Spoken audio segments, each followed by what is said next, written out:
So today we are going to discuss about the important topic in biochemistry by the name cholesterol synthesis. So what is basically cholesterol synthesis? Synthesis of cholesterol in the liver, intestine, skin, testes, ovaries takes place. So although we take 300 milligrams of cholesterol from our diet, our body still synthesizes 500 milligrams of cholesterol in our body. Okay, so 800 milligrams is the amount of cholesterol required for our body per day. So how many grams? 800 grams of cholesterol, milligrams of cholesterol we require per day.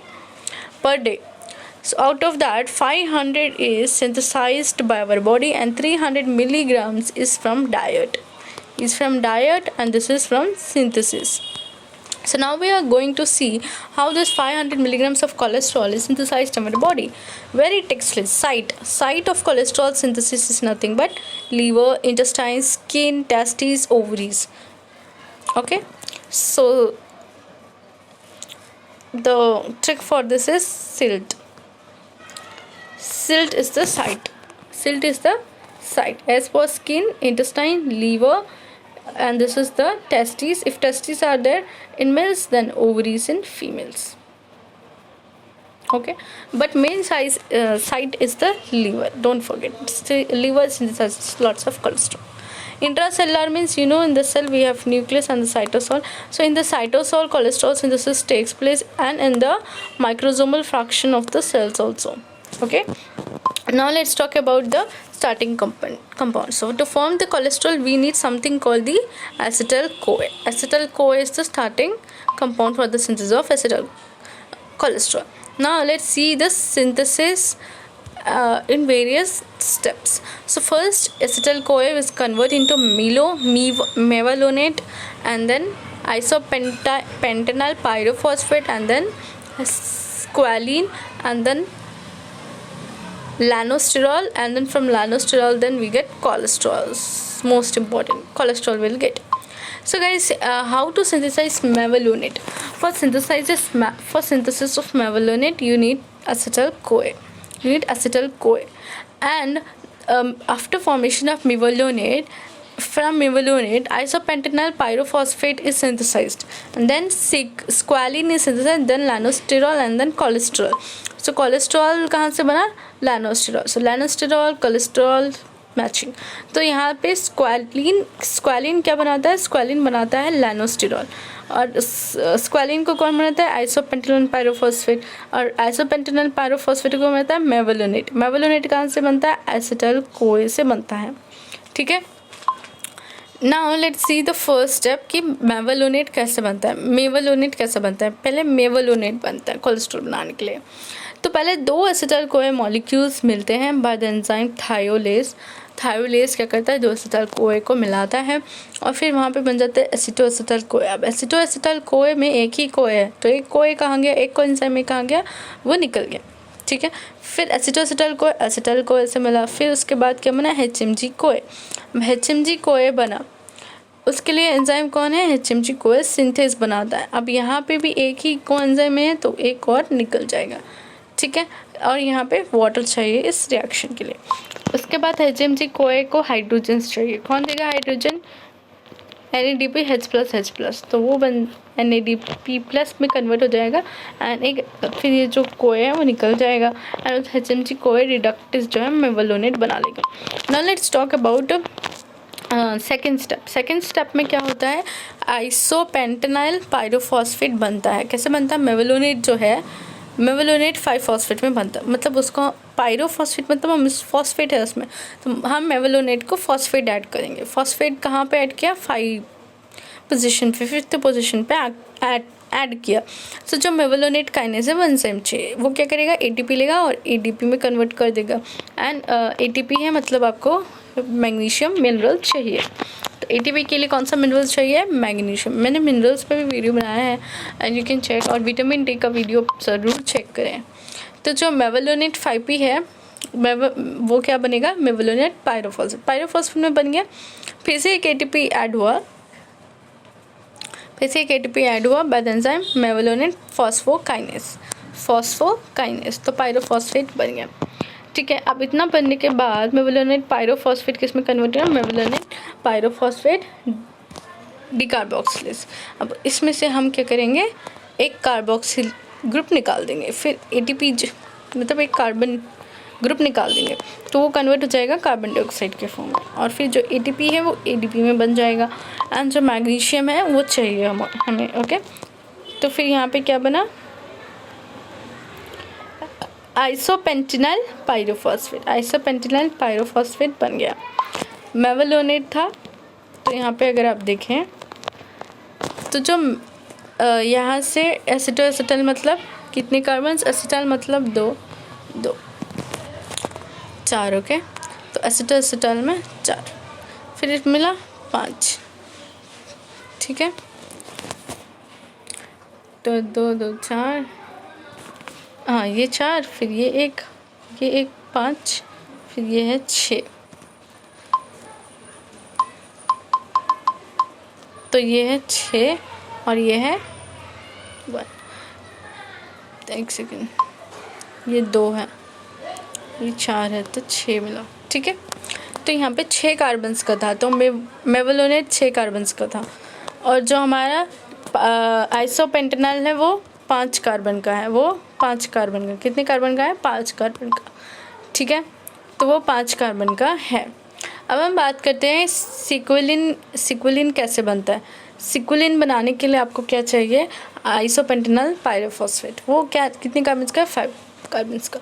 Isomerase की मदद से वो बन जाएगा dimethyl allyl pyrophosphate, जो 5 carbons है उसमें। Isomerase उसके लिए एंजाइम फिर ये किस में कन्वर्ट करता है? हो जाता है geranyl pyrophosphate, 10 carbons, by the enzyme geranyl pyrophosphate synthase. फिर जेरानाइल पायरोफॉस्फेट सिंथेस किस में बनता है? Farnesyl pyrophosphate, by the farnesyl pyrophosphate synthase. अब फार्निसाइल पायरोफॉस्फेट सिंथेस क्या है? वो किस में कन्वर्ट करना है? जेरानाइल पायरोफॉस्फेट को फार्निसाइल पायरोफॉस्फेट, और यहाँ पे जो एंजाइम है सिंथेस एंजाइम है, तो ये इसमें फार्निसाइल पायरोफॉस्फेट में कन्वर्ट हो गया, जो 15 कार्बन्स का है। तो ये 5 कार्बन, ये 5 कार्बन मिलके 10 कार्बन, फिर 10 कार्बन 15 कार्बन में हो गया, और यहाँ पे इनऑर्गेनिक पायरोफॉस्फेट निकल जाएगा। आइसोपेंटेनॉल पायरोफॉस्फेट के पास जो फार्निसाइल पायरोफॉस्फेट है वो 2 मॉलिक्यूल्स मिलके क्या बनाएंगे? स्क्वालिन बनाएंगे। स्क्वालिन सिंथेस चाहिए उसके लिए। अब देखिए ज़्यादातर यहाँ पे एंजाइम सिंथेस के नाम से है, और यहाँ पे हाइड्रोजन इसको मिलेगा फार्निसाइल पायरोफॉस्फेट और स्क्वालिन में बदलेगा, एंड ये कितने का है? ठीक है, तो ये हो गया। तो जो आइसोपेंटेनॉल पायरोफॉस्फेट है वो किस में बना? स्क्वालिन में बना, जो 30 कार्बन्स है। वो 5 कार्बन्स का था, 5 5 10। तो आप ज़्यादातर एंजाइम्स देखेंगे यहाँ पे तो सब सिंथेस है, synthase geranyl pyrophosphate synthase, farnesyl pyrophosphate synthase, and then squalene synthase. यहाँ पे जितने भी इनऑर्गेनिक फॉस्फेट से निकल गए, जो वहाँ पे 2 ऐड हुए थे ना, 2 ऐड हुए थे, 3 ऐड हुए थे, 1 2 3। अब यहाँ पे कितने निकले? यहाँ पे 2 निकल गए, फिर यहाँ पे 2 निकले। अब स्क्वालिन के पास फॉस्फेट्स नहीं है। ठीक है, अब सिंथेसिस ऑफ लैनोस्टिरॉल। लैनोस्टिरॉल कैसे बनेगा? स्क्वालिन को साइकिल में बना देंगे, साइक्लाइज्ड फॉर्म लैनोस्टिरॉल।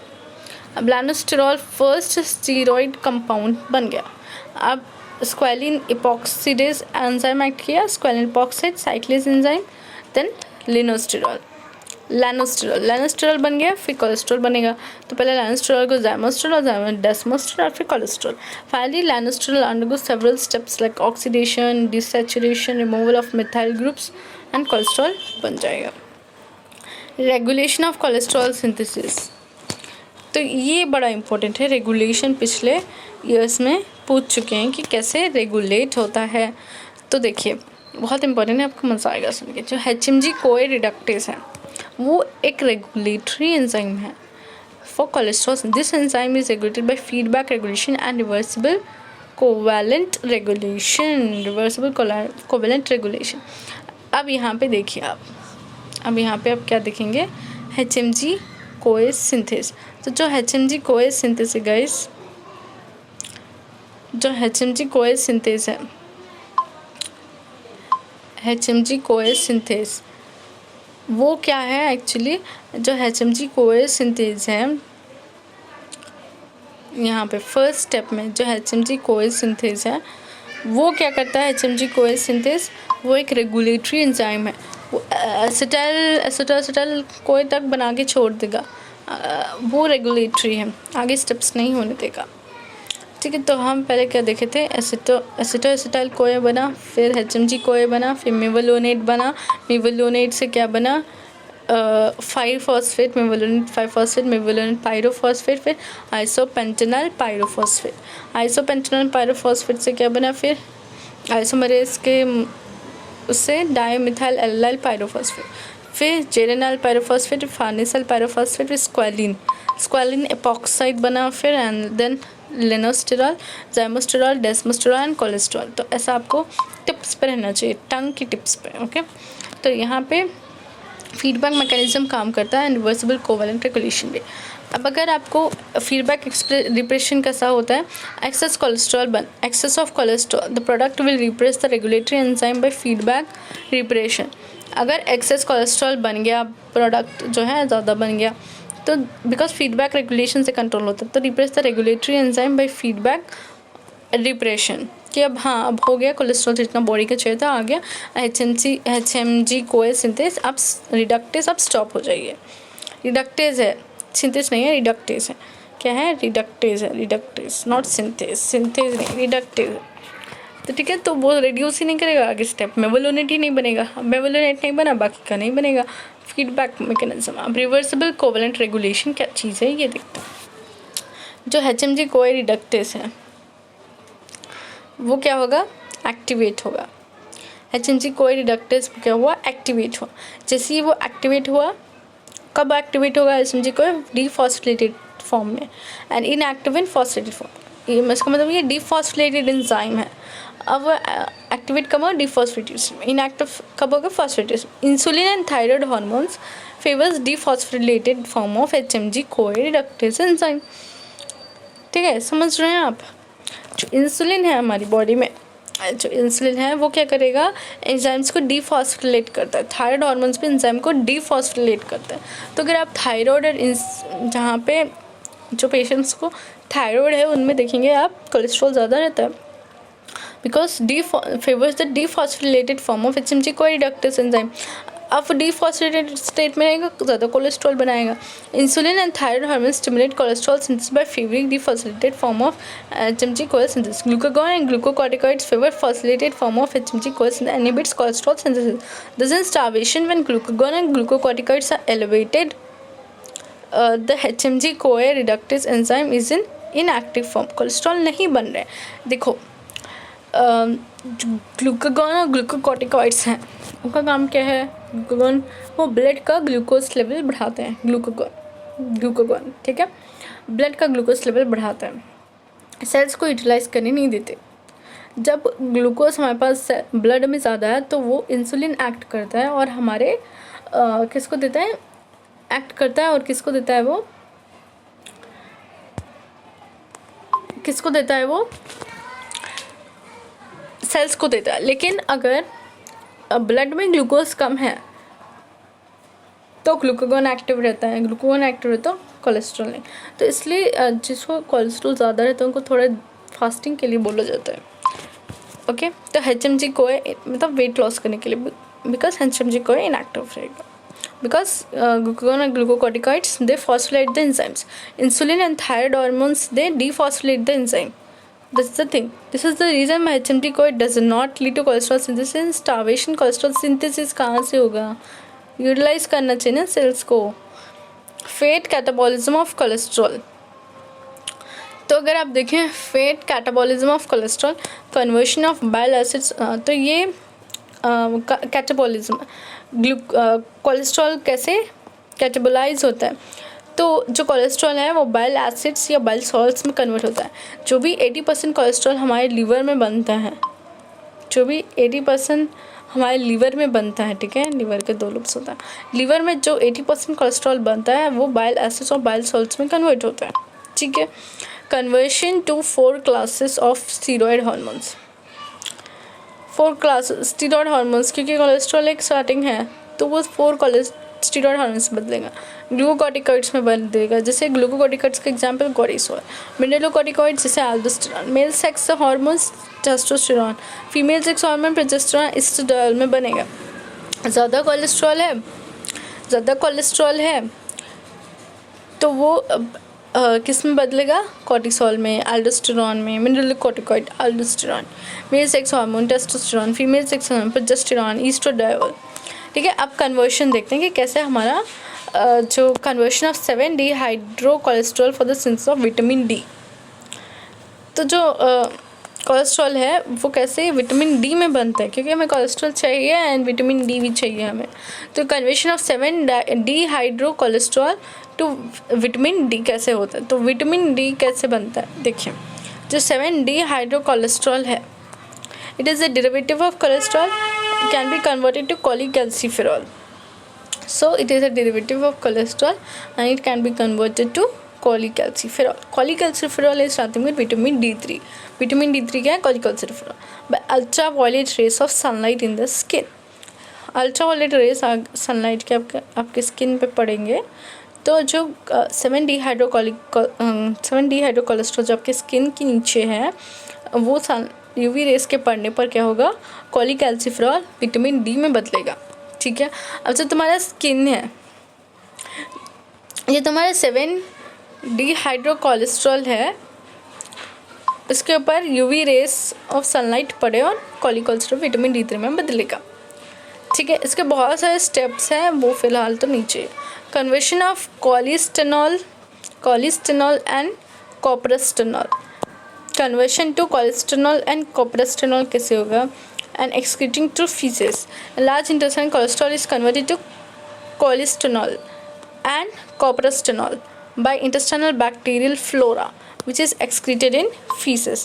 तो गाइस ये हमारा हो गया विटामिन D3 के बारे में।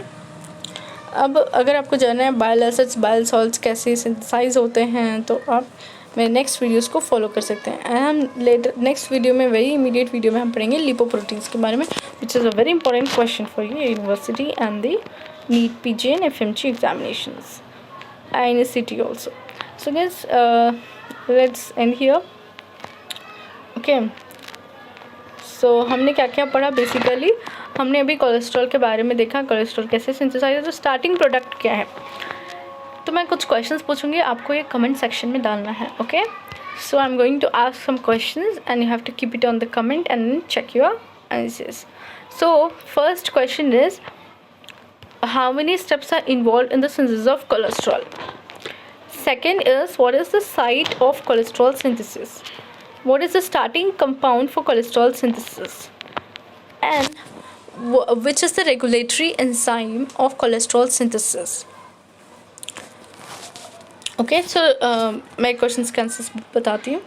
तो यहाँ पे 5 स्टेप्स होते हैं कोलेस्ट्रॉल सिंथेसिस के। स्टार्टिंग कंपाउंड एसिटाइल कोए है, ओके, एंड साइट है liver, intestine, skin, mainly liver, intercellular site, cytosol and microsomal fraction of cells, and उसके बाद regulatory enzyme HMG CoA reductase, और excess of cholesterol and excess of cholesterol will replace regulatory enzyme by feedback mechanism. तो by how many ways cholesterol is regulated? Cholesterol synthesis is regulated by 2 methods. One is feedback repression, other is reversible covalent regulation. What is the fate of cholesterol? There are four. Okay, conversion of bile acids and cholesterol is converted to bile acids and bile salts and the steroid hormones, and it is converted to vitamin D, cholecalciferol, and another is in the feces cholesterol and coprestanol. Okay, so now let's talk about bile acids and bile salts in the next video. Thank you. Subscribe to my channel.